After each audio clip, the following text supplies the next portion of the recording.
자, 그래서 일단 궁극적으로 봤을 때는요, 중장기적으로는 이슈가 상당히 좋은 이슈라고 말씀을 드릴 수가 있습니다. 하지만 지금 당장 반응하진 않기 때문에 우리는 지금부터 처음 말씀드린 대로 뭘 해야 된다? 안녕하십니까 여러분, 광쌤입니다. 이번 종목은 LS 머티리얼즈 녹화해볼 겁니다. 최근 들어 제가 제약주만 녹화를 막 하다가 다시 한번 눈에 좀 들어오고 있는 게 이 LS 머티리얼즈인데, LS 머티리얼즈에 눈이 다시 가게 된 이유가 한 가지 있습니다. 그게 뭐냐면 이제 저점 구간에 좀 공략을 들어갈 때가 됐다, 이렇게 생각이 좀 들고 있거든요. 가장 큰 이유로는 상장 시초가 아랫부분에서 큰 낙폭을 보이지 않고 있다는 점, 그리고 이런 큰 낙폭의 이유가 얼마 전에 있었던 서킷 브레이크 영향이라는 점. 그러한 외부적 요인이 없다면 이 저가 공략 단가 아래에서 천천히 흐름을 잡으면서 매집에 들어갈 가능성이 상당히 높거든요. 더군다나 이제 아래쪽 그래프를 보게 되시면 이 핑크색이 기관, 파란색이 외국인, 초록색이 개인입니다.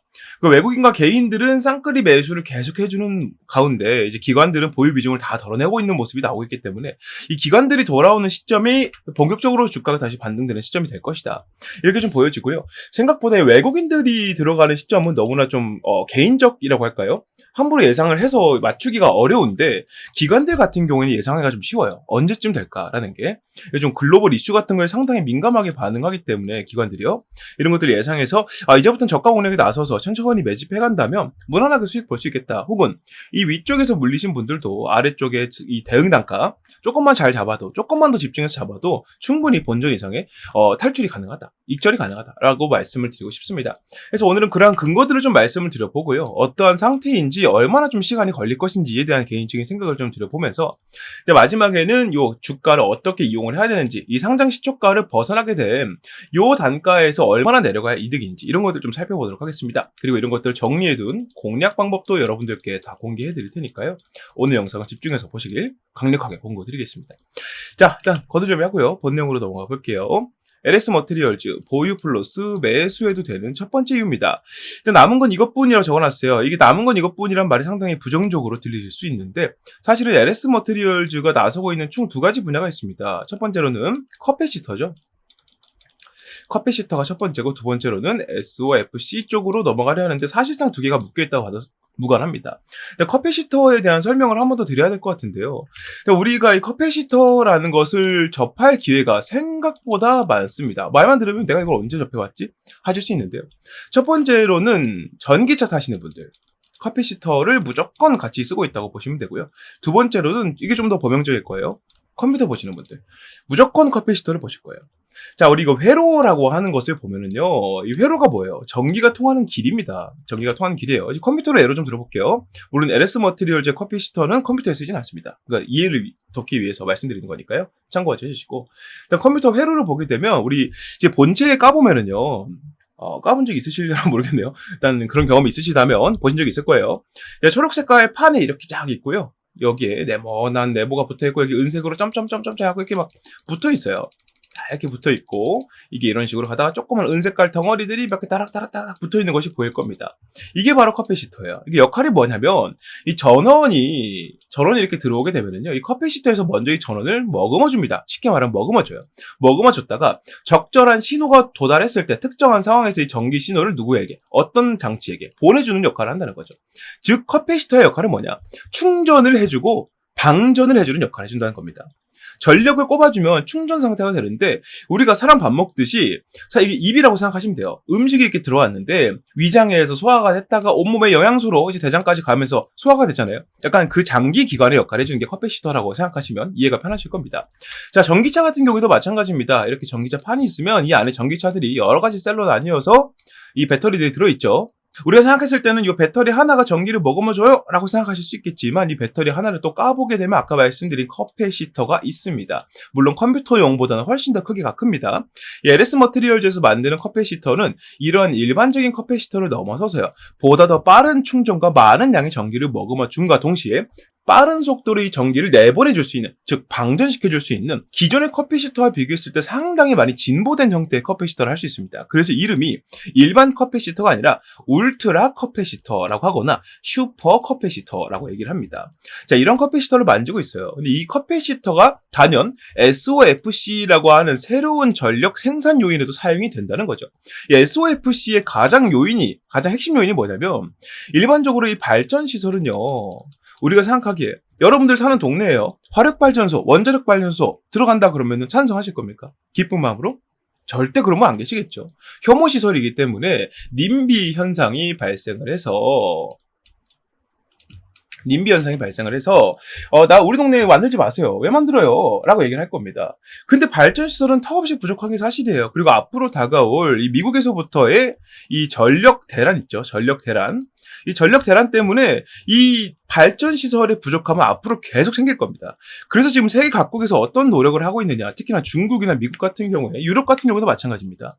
친환경 발전시설을 만들어요. 풍력이라던가 이런 것들, 태양광 같은 것들을 많이 만듭니다. 지금 이거 숫자가 너무 늘어나고 있어서 오히려 지금 남아도는 전기가 좀 있기는 해요. 하지만 이거를 제대로 저장하지 못하면 문제가 생기겠죠. 이걸 저장하는 데에도 이 울트라 커패시터가 사용이 될 수 있고요.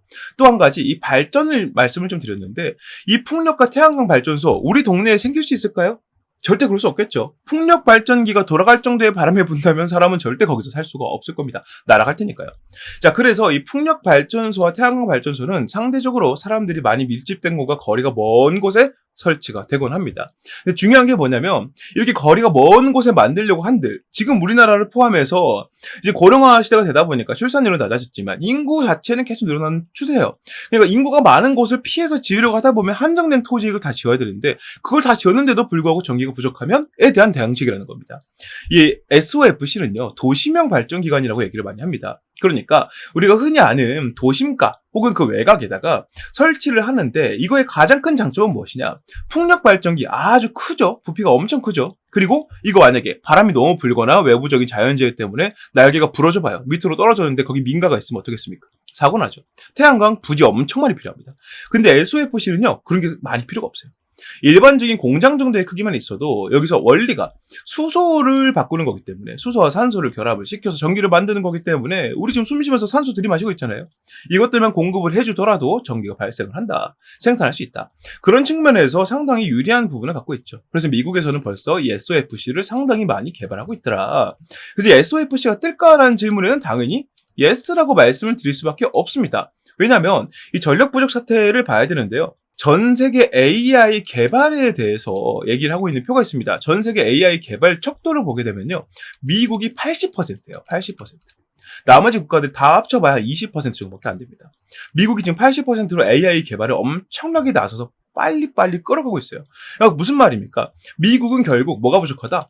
전기가 부족해진다. 무조건이죠. 미국에서 많이 개발했는데 지금 전 세계에서 AI를 개발하고 있는 1부터 10위까지의 기업들이 전부 다 미국 기업이에요. 이렇게 말하면 여러분들 이해가 좀 되시겠죠? 미국 기업에서 앞으로 엄청난 천문학적인 부가가치를 가지는 AI 산업을 완전히 선도해서 개발했는데 문제는 이거 돌릴 전기가 부족해진다는 거예요. 그러니까 전기를 앞으로는 돈 주고 사고 팔고 하는 시대가 앞으로 계속 더 심화가 될 텐데 그렇게 되면 재정 적자가 절대적으로 발생을 하니까 무조건 전기를 만들자. 근데 지금 미국 같은 경우에도 보면은 자, 이 미국의 지도를 대충 이렇게 좀 그려볼게요. 대충 여기 보면은 이 왼쪽 아래쪽으로는요 이게 지형적인 공부인데 로키 산맥이 있습니다. 로키 산맥이 있어요. 산맥이 너무 크다 보니까 옛날부터 그랬습니다. 왜 외국인들이 이 서쪽에 안 사고 동쪽에다 몰려 삽니까? 라는 얘기를 물어본다면 여기는 비구름들이 이렇게 지나가지 못해요. 산맥이 너무 높기 때문에. 그러다 보니까 여기서 농사를 못 짓죠. 비가 안 내리니까. 사람이 여기 분포를 많이 안 합니다. 대신에 그만큼 바람은 많이 불겠죠. 여기다가 이제 풍력단지 세우고. 자, 오른쪽에 사람들이 밀집돼서 살지 않습니까? 여기 옛날부터 농용이 발달을 했기 때문에 오른쪽에서 넘어오는 비구름들이 여기서 잘 이제 비를 뿌려주고 했기 때문에 농사가 잘 돼서 보통 이쪽에 많이 삽니다. 이제 여기다가는 이제 뭔가를 만들 수 있을까요? 만들 수가 없다는 거죠.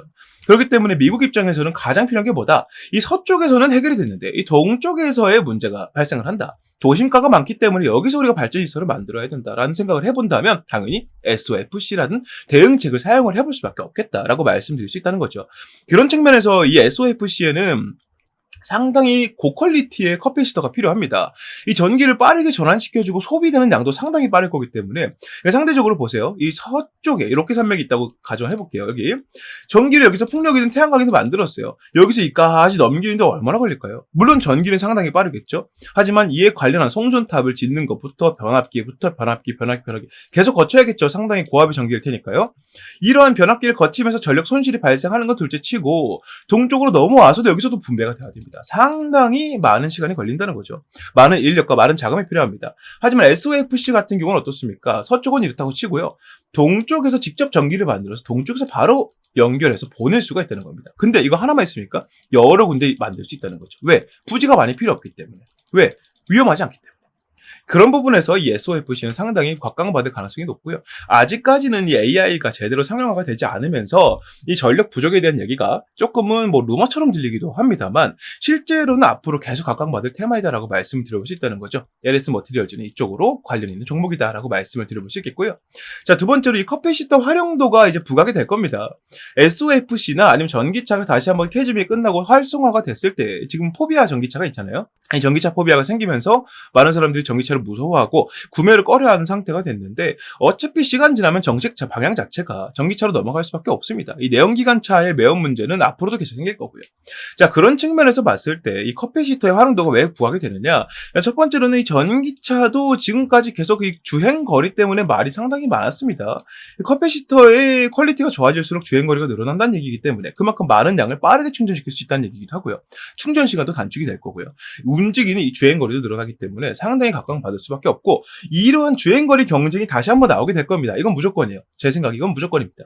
주행 거리 경쟁이 나오게 되면 이때부터는 이 전기차 기업이든 저 전기차 기업이든 무조건 더 고퀄리티의 커패시터를 찾아낼 수밖에 없다. 지금 LS 그룹에서 자신 있게 얘기하는 게 이 커패시터이기 때문에 이쪽으로 각광받을 가능성이 상당히 높다는 거죠. 그렇게 생각해 본다면 우리나라에서 이 커패시터로 이름을 날릴 수 있을 만한 기업이 얼마나 있을까? 단연 LS 머티리얼즈가 탑에 올라간다는 얘기입니다. 그래서 이 LS 머티리얼즈의 비전을 본다면 물론 지금 코앞의 상태를 보고 코앞의 비전을 보고 그리고 코앞의 가치를 보고 코앞의 주가를 봤을 때 당장 오르긴 좀 힘들겠지만 어차피 우리가 투자하는 것은 당장의 2%, 3%, 5%, 10% 수익이 아니라 꾸준히 올라가는 나의 계좌 수익일 거예요. 여러분들 주식하는 이유를 좀 제대로 생각하셔야 됩니다. 이자보다 더 많이 받기 위해서 금리보다 좀 더 높게 받기 위해서 나의 자금을 안정적으로 조금씩 불려나가기 위해서 하는 것이 주식입니다. 당장 코앞에 2, 30만 원 벌려고 하는 게 절대 아니란 말이에요. 그렇기 때문에 여러분들께서 절대 그 부분을 좀 망각하지 마시고 이 LS 머티리얼즈를 볼 때는 특히나 그런 시야가 필요하다라는 점을 한번 말씀드려 봅니다. 자, 그래서 일단 궁극적으로 봤을 때는요, 중장기적으로는 이슈가 상당히 좋은 이슈라고 말씀을 드릴 수가 있습니다.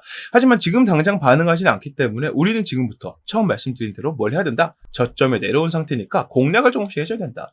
한 번에 많은 비중을 담아서 승부를 보려고 하지 말고요. 조금씩 접근하는 방식으로 들어간다면 좋은 결과가 있지 않을까라는 생각을 해봅니다. 아까 말씀드린 것처럼 기관들이 돌아와야만 주가의 상승이 시작이 될 거기 때문에 이러한 타이밍이 올 때까지 비중을 모으게 될 건데 이러한 타이밍에 대해서 여러분들이 아직 잘 모르시죠? 이걸 제가 알려드리도록 하겠습니다. 자, 아까 처음 말씀드린 것처럼 이 공략법에 제가 이 내용들을 다 담아놨는데요. 이 공략법 여러분들께 다 공개해드릴 겁니다. 하지만 지금 영상에서 말씀드리지 않을 거예요. 이유가 뭐냐면 많은 분들이 제 영상을 보고 도움을 받는다고 말씀을 해주시겠지만 감사하게도요. 이 제 영상을 보고 공략법을 베껴가지고 자기 생각인 것처럼 얘기하는 사람들이 상당히 많아졌단 말이죠. 근데 일반인들이 말하면 상관이 없어요. 문제는 유튜버라든가 다른 방송에서 그렇게 한다는 겁니다. 자, 그런 것들로 활용이 되게 되면 제가 LS 머티리얼즈를 알고 말씀을 드리기 때문에 문제가 없겠지만 저만큼 LS 머티리얼즈를 모르는 사람들이 얘기했다가 잘못 정보를 전달해버리면 피해가 생길 수 있겠죠. 그런 것들을 좀 염두에 했을 때요. 이제 공략법을 영상에서 말씀드리지 않고 채팅방을 통해서만 말씀을 좀 드리겠다. 이렇게 좀 설명을 좀 드려봅니다. 그래서 여러분들께 부담드리려고 이렇게 하는 게 아니기 때문에 여러분들께서 채팅방 들어오신다면 공략법은 무조건 무료로 알려드리겠다는 점을 미리 약속드려보고요. 채팅방은 화면 위에 보이는 번호 010-6876-9767번으로 강쌤 LS라고 문자를 남겨주시는 분들께만 알려드리도록 하겠습니다. 문자 보내신 분들께는 100% 무료로 다 알려드리겠다는 점 꼭 기억해 두시고 공략법을 확인하시길 바라겠고요. 여기 추가적으로 LS 머티리얼즈에 앞으로 시간이 조금씩 걸릴 거잖아요. 우리가 단기 매집도 아니고 조금씩 시간을 두어가면서 매집을 해야 되기 때문에 시간이 많이 남으실 거예요. 근데 문제는 뭡니까? 여러분들 지금 물린 것도 많고 당장의 수익도 좀 봐야 되고 또 그동안 놀고 있을 수 없기 때문에 뭔가를 잡고 싶다 하시는 분들이 계실 겁니다. 그런 분들 위해서 제가 종목을 한 가지 더 준비를 했는데요. 이 종목이 어떤 분들한테 찰떡일 것 같으냐? 제 생각에는요, 총 3가지 부류일 것 같아요. 첫 번째로는 물린 게 너무 많아서 한 번에 좀 정리하고 싶은 분들. 두 번째로는 내가 단기나 스윙, 장기 이런 식으로 포트를 기간을 정해놓고 매매하시는 분들. 세 번째로는 지금 포트가 비어있는데 좀 안정적으로 한 가지 종목을 운영하고 싶으신 분들. 이런 분들께는 상당히 잘 맞지 않을까라는 생각이 듭니다. 해서 지금부터 드릴 이 종목 설명을 들어보시고요. 괜찮은데 내가 샀던 종목인데 라고 생각하신다면 매수하는 것도 고려해보셔라 말씀드리면서 지금부터 설명 드려보도록 하겠습니다. 네. 요즘에 다소 좀 부진되려고 했었던 이 반도체 HBM에 대해서 다시 한번 이제 조명이 비춰지고 있습니다. 삼성전자를 필두로 해서 이 HBM, 그러니까 고대역폭 메모리죠. 우리가 흔히 알고 있는 AI 반도체의 개발 속도와 판매량이 폭발적으로 늘어났다는 소식이 자꾸 들려오고 있는데요. 우리가 알고 있던 기존적인 내용에서는 SK가 삼성전자를 거의 압도하고 있는 식으로 얘기가 많이 나오고 있었고, 이게 사실로 굳어지고 있었지만, 삼성전자가 이제 SK를 포함해서 누구를 뛰어넘었다. 파운드리로 아주 유명한 TSMC까지 뛰어넘었다는 내용들이 나오고 있습니다. 지금 우리나라 증시 내에서 이러한 내용들에 반응하는 투자자들이 외국인들밖에 없기 때문에 우리가 이러한 폭을 조금 더 뚫고 들어간다면 적어도 여러분들 포트 내에서 유일하게 빨간불을 지켜줄 수 있는 그 정도 모멘텀이 있는 종목이지 않을까라고 생각을 하고요. 지금부터 그 설명을 좀 드려보도록 하겠습니다. 자, 5세대 HBM 3분기부터 양산을 하기 시작합니다. 양산 이후에 실질적으로 판매가 되고 사용이 되는 것은 빠르면 4분기, 늦으면 내년 초쯤 될 것 같습니다. 그 흐름에 맞춰서 삼성전자가 아주 공격적인 마케팅을 통해서 고객사들을 확보하고 있는데, 이게 지금 너무나 잘 먹히고 있다는 거죠. 삼성전자 2분기 실적을 보게 되면 23년도 동분기와 이제 비교를 해봤을 때 거의 14조 원 이상 늘어난 모습들을 볼 수가 있습니다. 영업이익은 거의 10조 원이 넘게 올라가는 모습 보여주고 있고요. 삼성전자가 고대역폭 메모리 날개를 장착을 하고요. 5세대 제품인 HBM3E 8단을 3분기부터 양산하고 4분기에는 12단까지 공급하겠다고 밝혔답니다. 구체적인 고객사는 삼성전자에서 일부러 공개하진 않았습니다. 하지만 엔비디아, AMD, 인텔 등 AI 반도체를 만드는 글로벌 기업들이 꼽히고 있고요. 특히나 HBM3 엔비디아 공급이 아주 임박한 것으로 보이고 있습니다. 자, HBM3 인공지능 반도체 시장을 선도하는 엔비디아를 뚫은 삼성전자가 HBM 사업을 본격적으로 성장 궤도에 올려놓겠다는 의지다. 자, 그래서 이번에 잡을 종목이 삼성전자냐? 절대 아니고요. 조금 더 제가 이 비전에 대해 먼저 설명을 좀 드릴 테니까 보시길 바라겠습니다. 자, 2년 만에 TSMC를 넘은 삼성 반도체 HBM 매출이 3.5배가 늘 것이다. 지금 우리나라 증시에서 매매를 하는 사람들 대부분은요, HBM 너무 낙관적이다, 이런 식으로 얘기를 많이 하고 있습니다. 아니 사실 지금 상용화가 돼서 매출이 막 크게 들어오는 것도 아닌데 벌써 HBM 종목들이 이렇게 반응하면 되겠느냐라고 얘기를 하고 있다는 거예요. 근데 중요한 게 뭐냐면, 실질적으로 이 HBM의 선두주자라 얘기할 수 있는 삼성의 경우에는 이미 HBM 쪽으로 매출이 폭발적인 성장을 보이고 있다는 겁니다. 삼성전자의 반도체 영업이익이 다시 한번 6조 원을 돌파했고요. 이 수치는 우리가 흔히 알고 있는 전 세계 파운드리 1위 기업인 대만의 TSMC 매출을 훌쩍 넘어선 매출이라는 겁니다.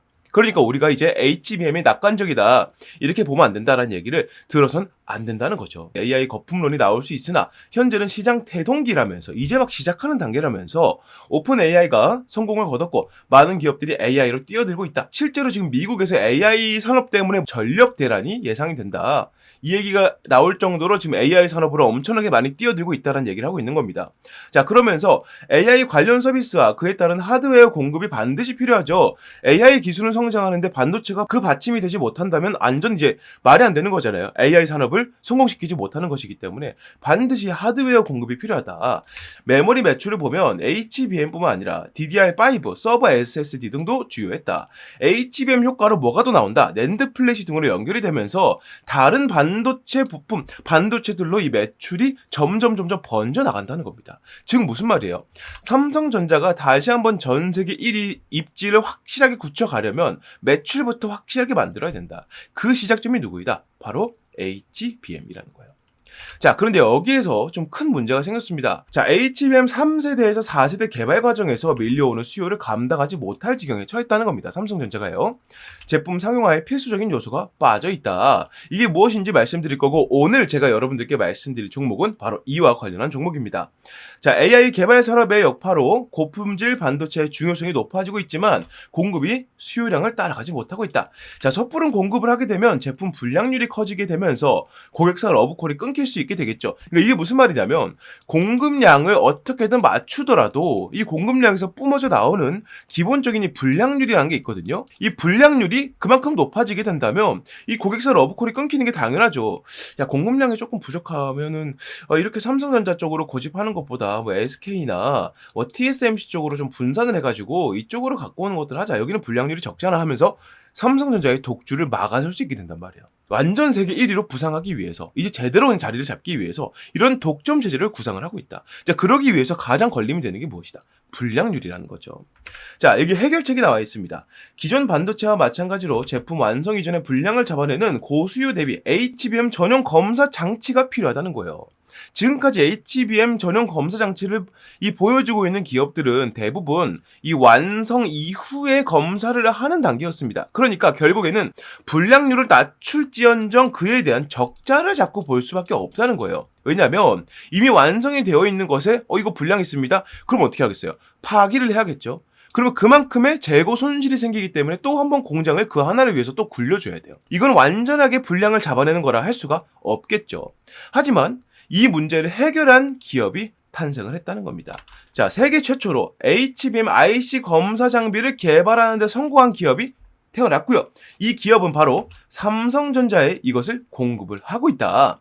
자, HBM 테스트 핸들러를 적용하면 불량률 감소, 원가 절감, 생산성 향상 및 고정 및 고품질의 제품 경쟁력을 확보할 수 있다. 이게 삼성전자가 이 기업과 계약을 맺은 가장 큰 이유입니다. 쉽게 말해서 이 HBM을 원판 상태에서 조립하고 절단한 상태로 바로 검사가 들어간다는 거예요. 이거 제품이 완성된 상태에서 불량 나왔습니다라고 폐기에 들어가는 게 아니라 이 단계에서 불량 생길 겁니다. 불량 생깁니다라고 말해주기 때문에 완성 이전 단계에서 불량을 잡아낸다는 장점이 있습니다. 이게 왜 장점이 되느냐? 이 상태에서 불량을 잡아내게 되면 완성까지 들어가는 후공정에 들어갈 필요가 없기 때문이에요. 이 기업의 가치를 알고 이미 삼성전자를 비롯해서 마이크론, TSMC까지도 이 기업에게 관심을 보이고 있다. 이 말씀을 좀 들어볼 수 있겠고요. 이러한 비전들을 가지고 외국인들은 지금 어떤 식의 움직임을 보이고 있느냐? 수급적인 부분을 봤을 때 올해 1월 달 기준으로 3만에 해당됐던 외국인 매집량이 현재는 14만가량 늘어나고 있다. 350%가량 매집량이 늘어나고 있는데 350%는요. 현재 우리나라 증시에서 이례적으로 정말 찾아보기 힘들 정도로 많은 매집량이라 말씀을 드려볼 수 있다는 거죠. 그래서 여러분들께서 현재 내가 포트폴리오에 외국인들이 제대로 잡고 이 기업의 가치를 보고 증시가 떨어져도 외국인들이 탈출해도 이 종목은 가져가자라는 생각을 가지고 보유할 수 있을 만큼의 종목을 잡고 싶다면 당연히 지금 말씀드린 세계 최초로 이 HBM 전용 검사 장치를 만들어낸 이 기업에 집중하셔야 된다는 거죠. 자, 정리를 하게 되면 삼성전자가 지금 HBM 쪽으로 매출이 50%가 증가했고 영업이익은 더 크게 증가했고요. 하반기에 HBM3E 비중에 대해서 3세대죠. 이제 4세대는 12월 달부터 내년 초반부에 양산이 들어간다. 이렇게 말씀을 좀 드릴 수 있겠고 현재 삼성전자에서 가장 큰 이슈가 되고 있는 노조 파업 관련해서는 생산 차질이 아예 없다라고 밝히고 있으면서 우리가 이 삼성전자 쪽에다가 납품을 하고 있고 이 물량에 대해서 공급량을 완전히 맞추기 위해서는 아까 말씀드린 이러한 검사 장비가 반드시 필요하다. 이렇게 말씀을 드릴 수 있다는 겁니다. 자, 그래서 차세대 HBM은 여전히 국가 산업으로서의 엄청난 중요성을 지니고 있습니다. 자, 현 시대 HBM 경쟁은 좋은 성능보다 낮은 불량률에 있다는 것을 우리가 감안해 봤을 때 이 기업을 투자할 가치는 충분히 있다는 것이죠. 자, 삼성전자의 공식 협력사이자 삼성전자향 검사 장비 필수 입점 기업이기도 하고 외국인이 하루에 100억 이하로 폭발적인 매집을 보이고 있습니다. 현재 한 350%가량 매집량이 늘고 있다 말씀을 드렸었고요. 이 종목의 목표 수익률은 50에서 70% 이상으로 예상을 해보고 있습니다. 자, 그래서 이 종목을 여러분들께서 매수를 해보고 싶다. 이러한 종목 제가 감히 말씀드리건데 이 종목이야말로 24년도에 폭등주가 아닌가 이렇게 자신있게 설명을 좀 드려봅니다. 여러분들께서 흔들리는 증시에서 제대로 된 종목을 잡고 가고 싶으시다면 적어도 이 종목은 반드시 건드리셔야 된다. 왜냐? 지금부터 최소 26년도까지 약 2년의 시간 동안 우리나라를 포함해서 전 세계적으로 절대 빠지지 않는 키워드가 바로 HBM이기 때문에 여러분들께서 이 종목을 공략에 들어갈 이유는 충분하다라고 말씀을 드려볼 수 있겠습니다. 자, 그래서 이 종목 여러분들께서 만약 매수를 하고 싶으시다면 자, 화면에 보이는 번호로 폭등주라고 문자를 남겨주시면 보내신 즉시 제가 이 종목에 대한 정보들을 무료 발송해 드릴 거고요.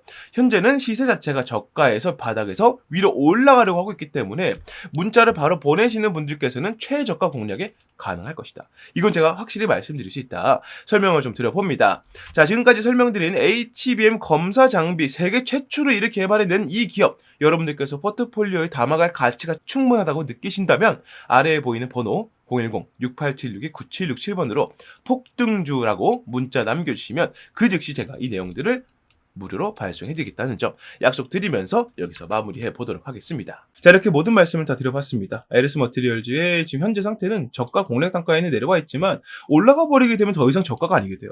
올라가 버리게 되면 그냥 평균 주가로 올라가기 때문에 무조건 저가 단계에서 우리가 공략에 들어가야 된다. 그렇다고 급하게 들어갔다가 더 떨어져 버리면 어떡하나라는 고민이 많으실 텐데 이런 잡생각들을 하지 않도록 제가 공략법에 다 적어놨으니까요.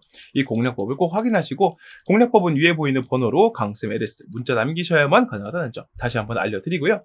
자, 오늘 영상도 여러분들께서 유익하게 보셨다면 구독과 좋아요 한 번씩만 부탁드리고 저는 다음 종목 다음 영상에서 다시 인사드리겠습니다. 감사합니다.